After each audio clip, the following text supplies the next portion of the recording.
Welcome to Insight Analog Photography Radio Program. I'm your host, Scott Shepard, and of course, the Insight Analog Photography Radio Program is all about traditional process photography. We talk about instant photography. We talk about black and white. We talk about color film.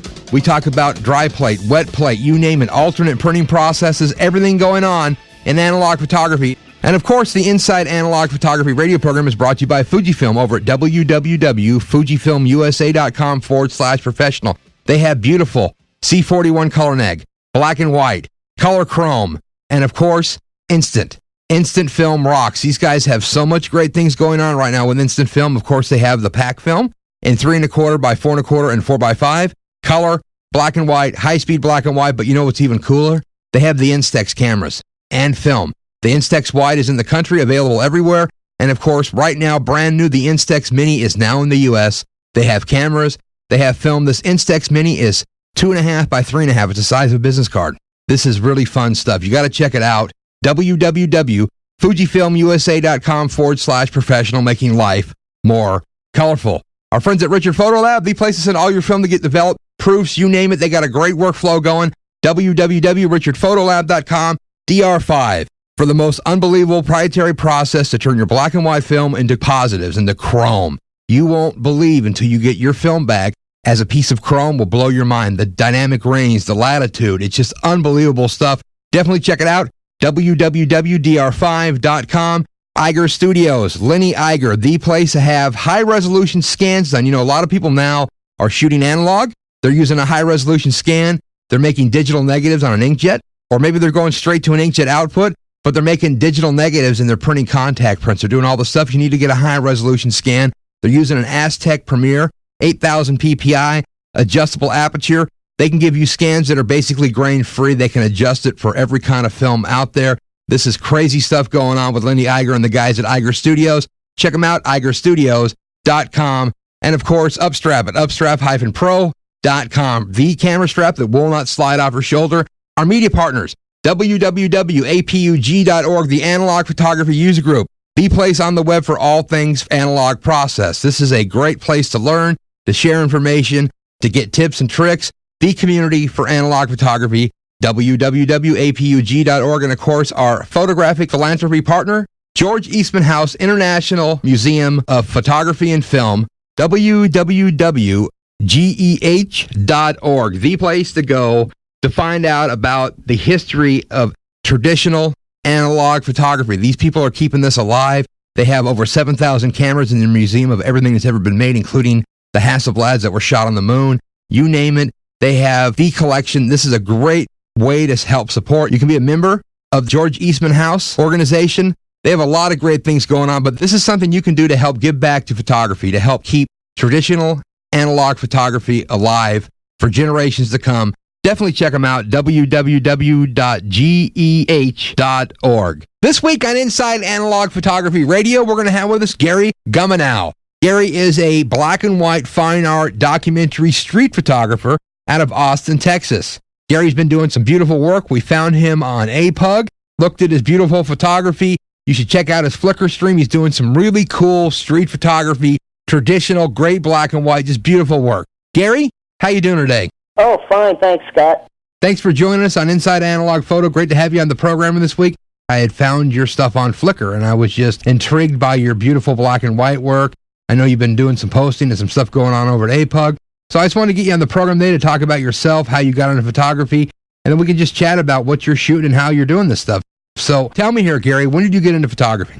Well, Scott, I started when my dad put a Brownie camera in my hand, and I think I remember I was probably about 8 years old.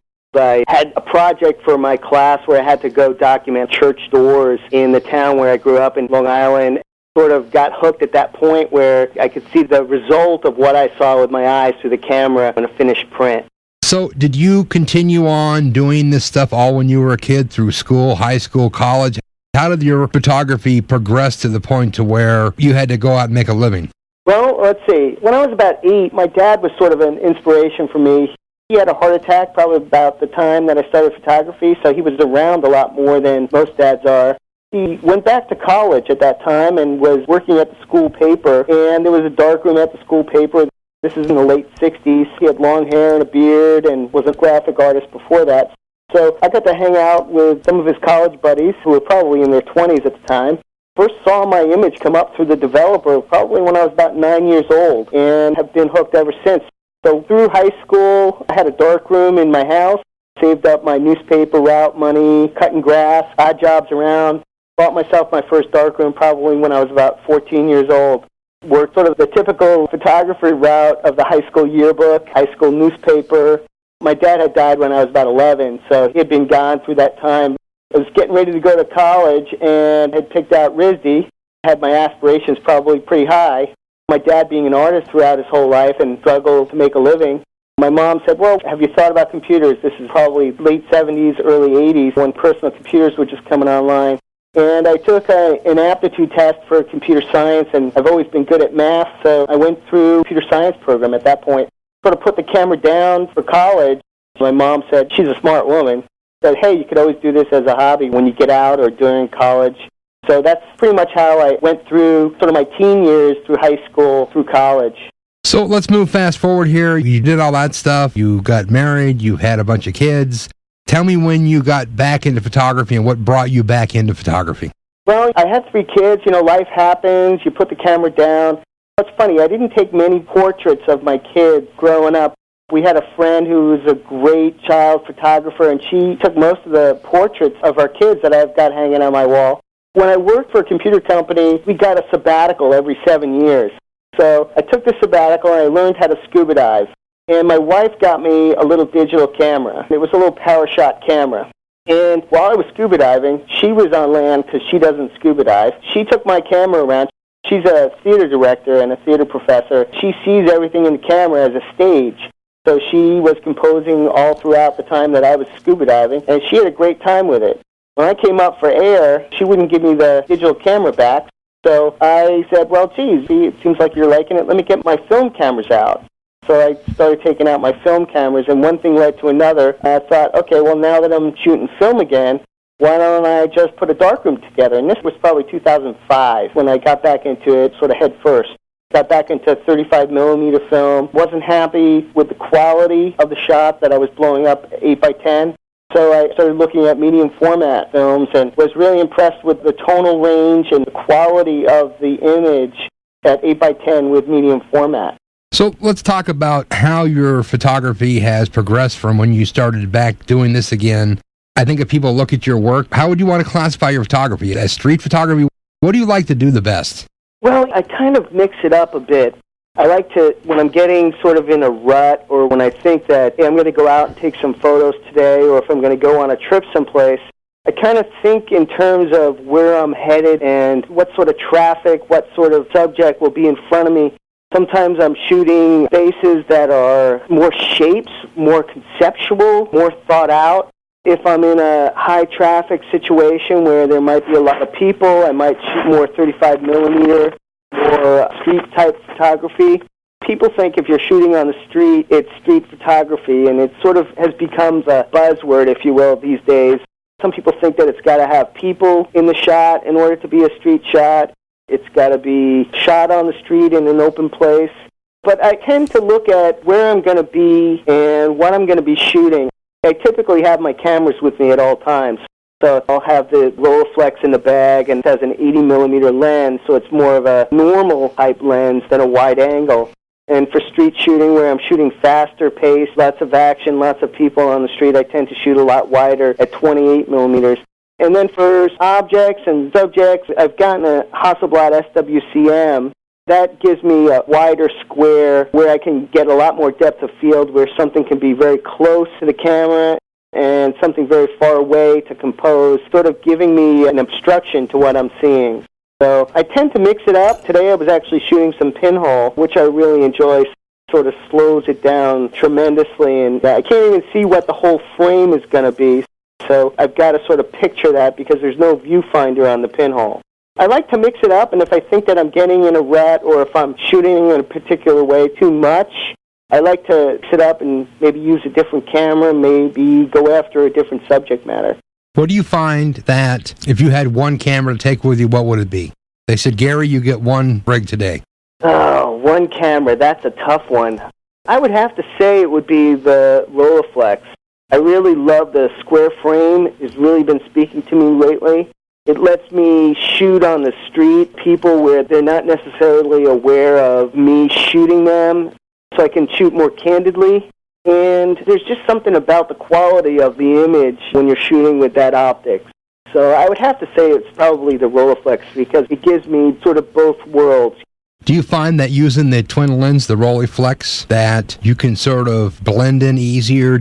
You don't have to look and hide behind the camera. You can still compose and get some of these shots without really alerting.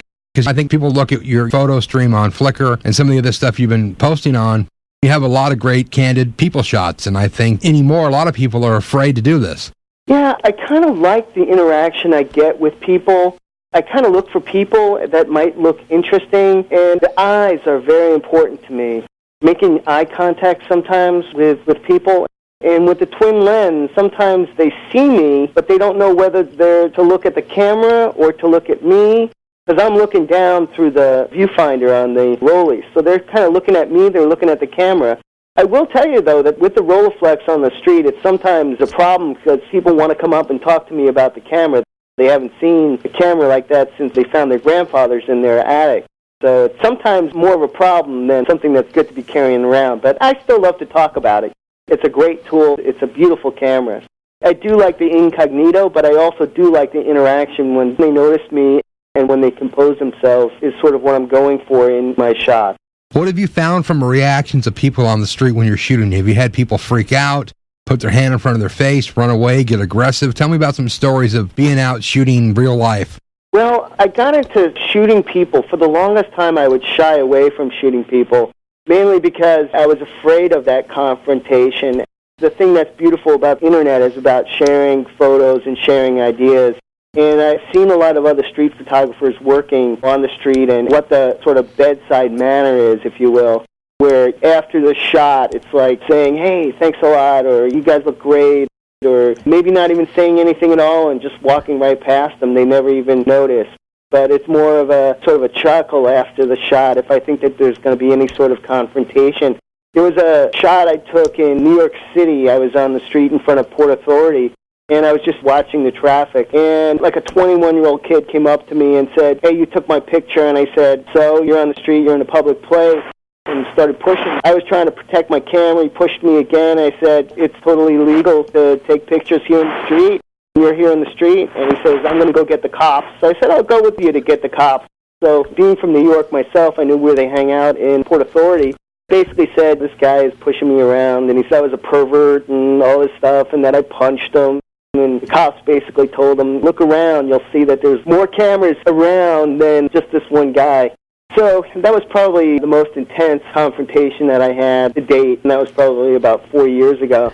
Sometimes people passing by say, hey, you took my picture. I said, yeah, you guys look great, or you try to make it light. But sometimes people are upset, and they want to take advantage of that. I think the worst thing you could do is probably give in to them, because that just sort of gives them the right to push the next person around. So. Do you carry business cards with you? People ask for a copy of a print. I mean, how do you communicate with people on the street? Well, let's see. Most of the time I carry my business card with me, and if they ask, hey, what are you doing? What's this for? And I usually say, I'm a photographer. I take life-of-life pictures. I do this as a hobby. This is not sort of a professional thing.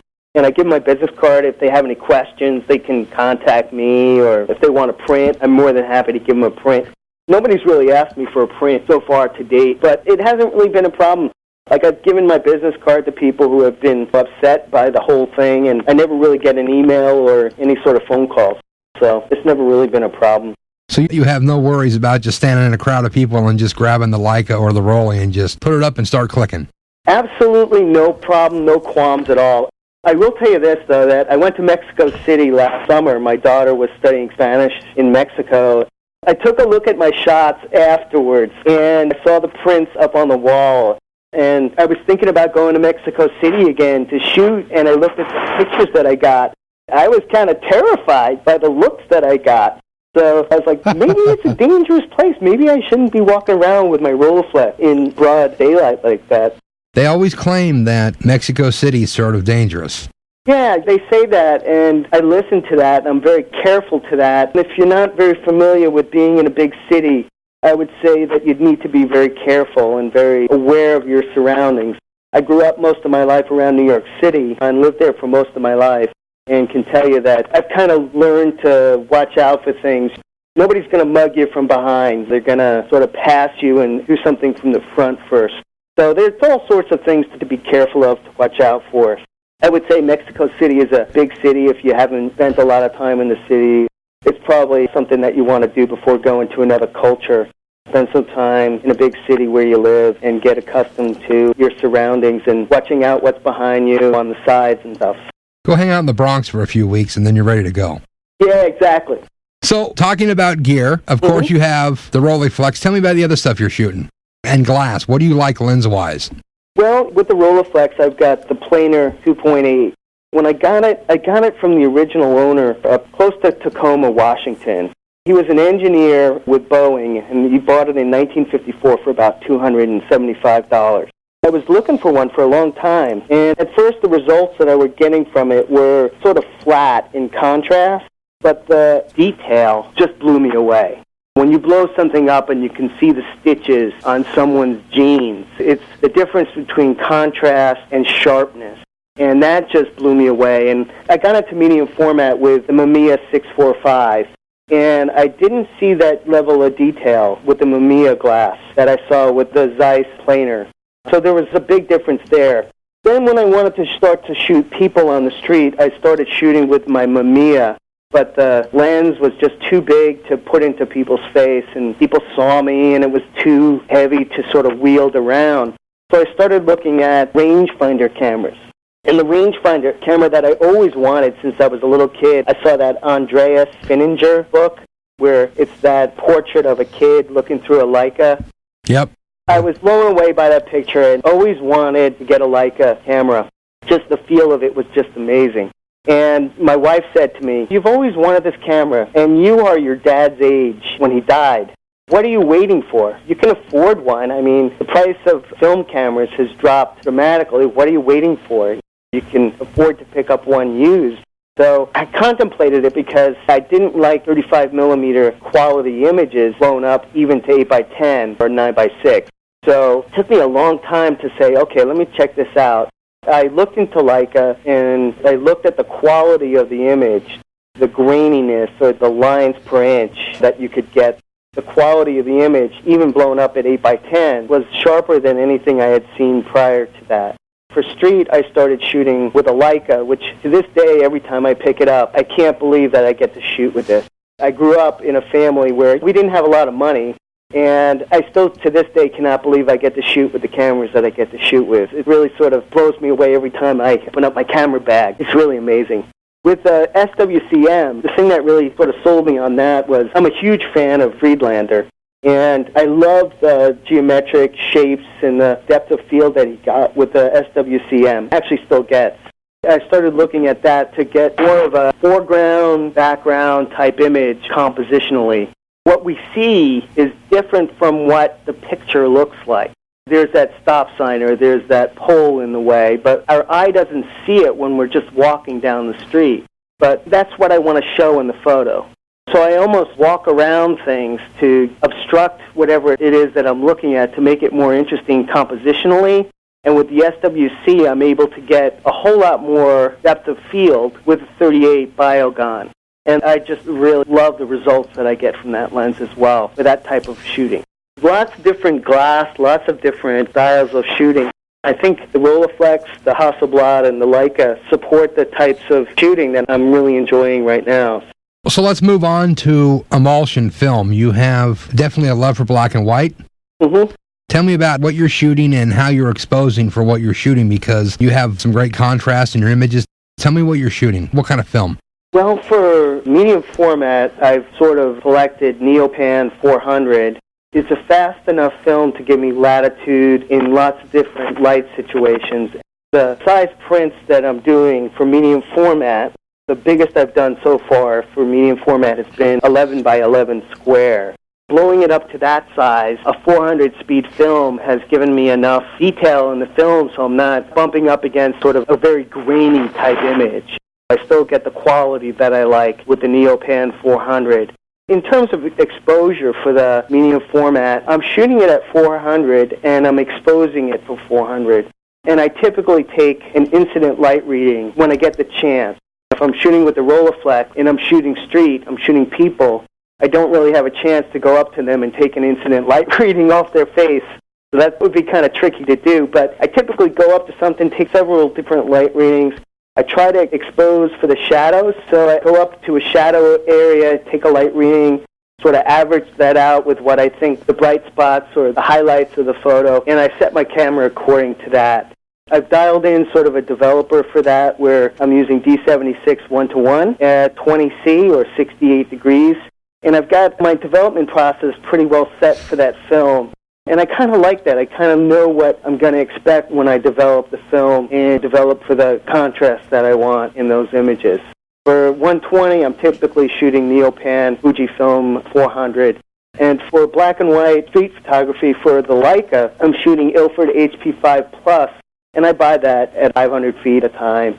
What's funny is I recently had a scare.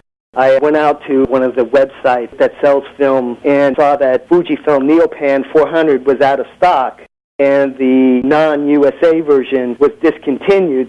So I had a little scare where I thought, okay, Fujifilm has discontinued the Neopan 400 line. So I went to the Fujifilm website to see if there was any sort of end-of-life announcement, and there wasn't anything out there that said it was end-of-life. So I went to another website, even though it was out of stock. I ordered 100 rolls of Neopan 400, so it came in a really nice box that was 100 rolls in one box, and I had never seen anything like that. So exciting to see that the film was still available and that I got 100 rolls out of the whole thing. Why did you pick Neopan 400, even though, I love Neopan, but with so many other different things? And then why are you shooting the Ilford HP5 and the 35 and not Neopan 400 and 35? Well, I haven't been able to find Neopan 400 in bulk. So the HP5 Plus has been available for a really long time in bulk. I roll my own for $135. I've been getting a really good deal on that. I think the price is really good. I think it's been a steady supply. It's something that I've enjoyed. The Tri-X that I was shooting was a little bit muddier in terms of contrast than I would have liked. A lot of people swear by Tri-X and it's got its own characteristics. But I think I've dialed in what I like to see in the Ilford HP5 Plus. The contrast levels, I think I'm getting good skin tone. I'm getting good highlights, good shadow detail. With the Leica, it's not very grainy, and I like that as well. With the Neopan 400, I think, again, the same thing. It's been a film that hasn't been as expensive as some of the other films for black and white at 400, and I'm also getting the tonal range that I really enjoy. Those are some of the things that sort of sway my decision on what film to select. Very, very cool. Now, do you shoot any color at all? I shot a little bit of color today. I shot some 220. It's also Fujifilm. Let me look in my bag here. I've got about 20 rolls of it. It's Provia 400X, so it's Fujichrome. Nice.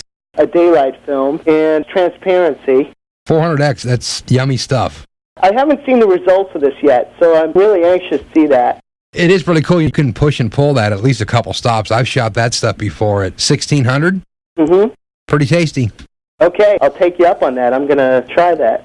Yeah, that's great stuff there. So do you typically print everything you do? Do you make contact sheets? Tell me your workflow once you've captured all these great images you're shooting. Well, again, I appreciate that, Scott. Everything I do, I make a contact print of all the rolls I shoot, in black and white anyway. And just to finish up the color conversation, I've shot some color, and I've never really been satisfied with the results of color, probably because I couldn't control it. I just never went into the darkroom with color. Found it either too expensive or too time-consuming to really sort of delve into do that whole heck of a lot.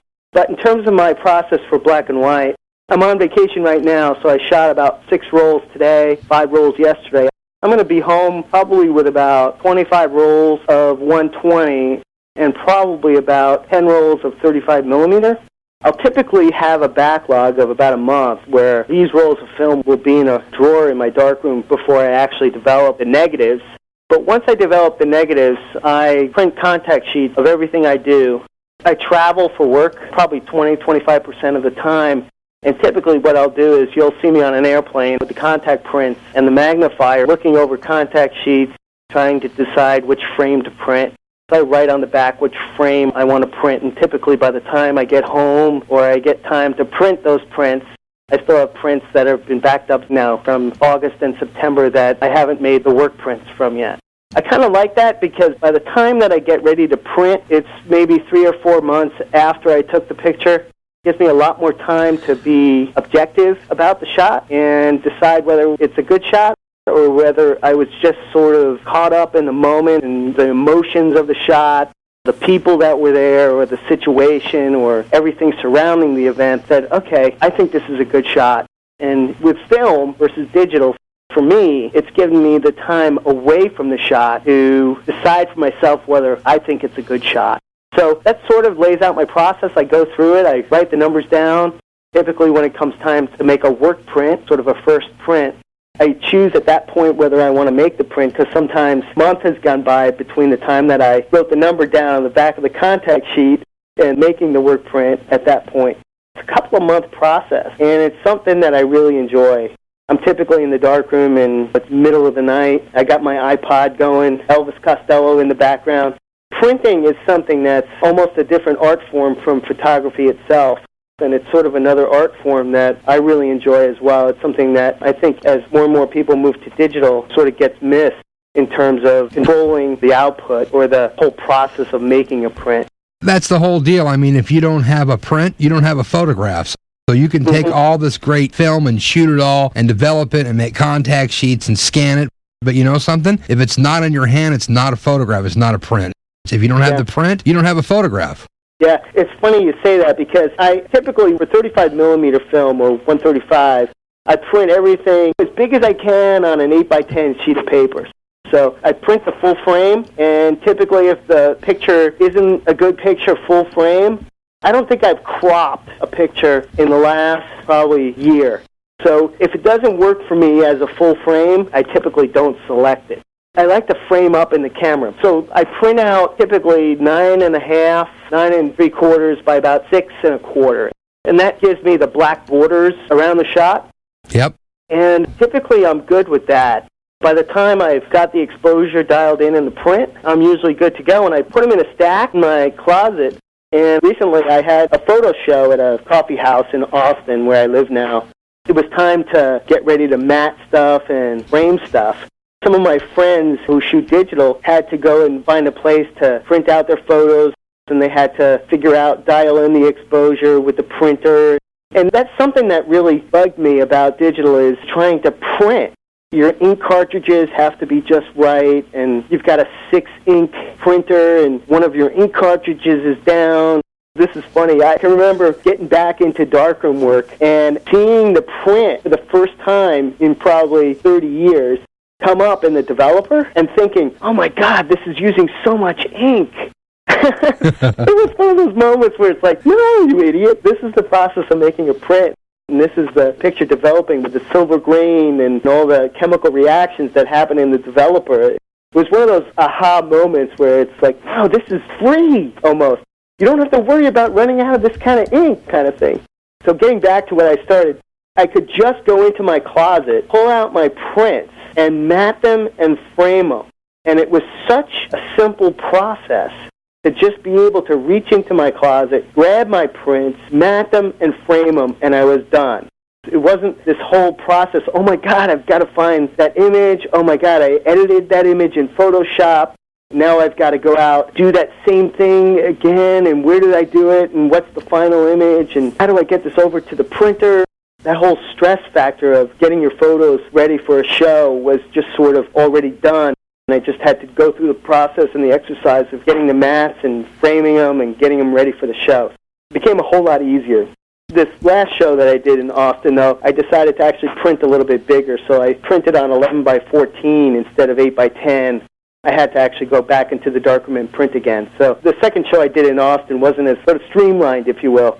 Recently, I just bought a 16x20 easel and some 16x20 paper, so I'm going to experiment printing a little bit bigger for the next one. And I'm sure, as you know, you can do some beautiful work now with a hybrid workflow, and you can make some great stuff on an inkjet, but you still can't touch a silver black and white print. It's unbelievably beautiful. Yeah, I'm really happy with it, and I'm grateful that my dad showed me this process.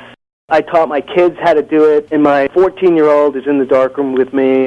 My daughter, who's now 18, took a photo class in her high school, and they were teaching the whole darkroom process, and she knows how to do it. And my oldest son is 21. He spent some time with me, but he wasn't necessarily into photography, so he didn't follow through on that. It's been a big part of my life and a big passion of my life, both doing the photography from beginning to end to the final print. So it's been a lifelong passion of mine. So tell me what you look forward to in the future here with your photography. I mean, you're on vacation right now. You're in New Orleans capturing a lot of great stuff, I bet. What do you want to do that you haven't got to do yet? Well, my sister is also a scuba diver, and she is an underwater photographer. She's done a lot of stuff underwater, and I think I'd like to explore that a little bit. I would probably do that all digital, only because it's a lot easier for that type of work. If you're out of film, you don't have to come up. So that's one area. Another area I'd like to explore more is to do some darker stuff, maybe more night photography. And there's a friend of mine who's done a tremendous body of work of night photography. His name is Levi Weddle. He's on Flickr as well. I'd like to do a lot more night stuff, maybe not as crisp as some of the day stuff. Maybe it's more eerie. Explore that a little bit. Maybe do a little bit more pinhole. Haven't done much of that recently. And some of the street stuff that I've done with people, I sort of get impatient with myself if I'm shooting and I get real close to people and they're just sort of passing shots. I really sort of want to take some time and really build a body of work of more interesting shots than just sort of people in passing, if you will. So Flickr is a great place to post your stuff and to make contacts and to share your work, but it's not necessarily the greatest way to show your portfolio, where some people have websites dedicated to their work. Flickr is much more of a sequential type show of your work, where things are posted in sequential order. Yeah, there are ways to group your photos and to create sets for people to look at, but just in terms of building out a body of work, I'm just inspired by Friedlander, by Winogrand, by Irwit. Irwit recently came and spoke in Austin and is a big inspiration to me. But their bodies of work span their whole lives. So my hope is that I have a lot more years left and that I get to go a lot more places. Love to go to South America and shoot there. So there's a lot of places in the world I'd love to go shoot. Probably when I was in my 20s, I thought, there's nothing left to shoot. I've shot everything. But I sort of put the camera down at that point. Just keep on going. If you've read anything about Harry Callahan, he was a working photographer. He went out every day and shot and just worked through every sort of block that he had and tried new things, double exposures and just manipulation maybe with contrast and stuff. So there's a lot of different places to go that I haven't delved or dived into, so looking forward to that as well. Have you thought about doing more formal portraiture, maybe grabbing people on the street and saying, hey, give me a pose real quick? You know, I haven't thought of that. My wife did a project called 100 Strangers, where she went up to 100 strangers and she said, hey, let me take your portrait. And it was a great experience for her. So that might be something that I do. My mom is about 80 years old right now. She recently moved to the Bronx. I wouldn't call it an old age home. I'd call it sort of a place to go when you're that old and you want to be with people your age. And she's very active and very vibrant. She goes to theater and she gets around. So she's around people who are like that as well. So they've got all their faculties, if you will. I went there in probably May of this year and did a lot of shooting, but I contacted them about maybe doing a portraiture project with the people that live there. I think elderly people are so interesting. So I might go pursue that within probably the next year, where I'm taking portraits from close-up of these people that live there. That might be something I do as well. Well, I think that if you look at American culture, they tend to discard their older people. It's sad, really, and I think that old people have such beautiful texture in their skin and wrinkles, and you can make the most beautiful photography. And I think to be able to capture and go do some portraits of these people and give that to them and their kids would be just really cool. Yeah, absolutely. I was in Portland a couple of weeks ago, but a year ago I was taking some street shots of some people in what's called Pioneer Square in downtown Portland. And I saw this elderly woman. She was probably in her 80s. And I saw her, set up my camera, took a snap of her. Afterwards, I went up and talked to her. And it turns out she was Imogene Cunningham's niece. I developed a relationship with her, and we go back and forth on email. She told me that Imogene used to take photos of families during the war. I think it was World War II probably. And just give the wife the film to go to the drugstore and have the film developed. so that the wife could send portraits of the family to the husband who was overseas in the war. She told me that every single shot on these rolls of film was just beautiful. It was something that to give to people, to give the gift of photography. I mean, here I'm in New Orleans. I just went through the lower 9th Ward today, looking at some of the houses that are still destroyed by the hurricane. What people try to save the most is their photos. It's something that sort of tells people who they are or who they were. There's a lot of power in those photos. So, yeah, I think giving to people that gift is really powerful. It is. It's powerful, and I think your photography is just stunning and how you've been able to capture society and Americana and all the stuff that's going on is just unbelievable. Gary, where do people go to look at your stuff? Where's a place to send them to check out your excellent photography? Thanks, Scott. I appreciate those kind words. My Flickr site is www.flickr, that's FLICKR.com/photos/Gumanow, and that's Gumanow. No, I really urge people to go look at your Flickr sets because you have some just great stuff up here, and it's just really clean, amazing work, and I think that it can be definitely inspiring to other people that want to go out and take this type of photography. And it's just great work and beautiful black and white. It's really cool, and it was cool to be able to sit down today and spend some time with you while you're on your actually vacation there in New Orleans to chat with us and tell us about your story and your work. And I definitely look forward to having you back on the program. We can dig deeper in certain topics and subjects, but this is great to have this overview, and I do really appreciate it, Gary, a lot. Scott, thanks so much for the opportunity to talk with you today. I really appreciate this. I can't think of a better thing to do on my vacation than talk with you about photography and how it's intersected my life and the difference it's made in my life. So thanks for having me on the program. Well, there you go. Gary Gumanow, beautiful photography and a cool guy, great stuff. Definitely check out his website, check out his Flickr stream. Just look at the beautiful work that he's doing. He's doing some very cool traditional street photography, great stuff, buildings, landscape, just great black and white photography. Definitely check it out. A really cool inspiration. The Inside Analog Photography radio program has been brought to you by Fujifilm, making life more colorful over at www.fujifilmusa.com. Our friends at Richard Photolab at richardphotolab.com. DR5 over at www.dr5.com. Iger Studios over at igerstudios.com. Upstrap at upstrap-pro.com. And of course, our media partners, APUG, the Analog Photography User Group over at www.apug.org. Our photography philanthropy partners, George Eastman House International Museum of Photography and Film over at www.geh.org. I've been your host, Scott Shepard, here on Inside Analog Photography Radio. We'll be back next week with more great analog photography.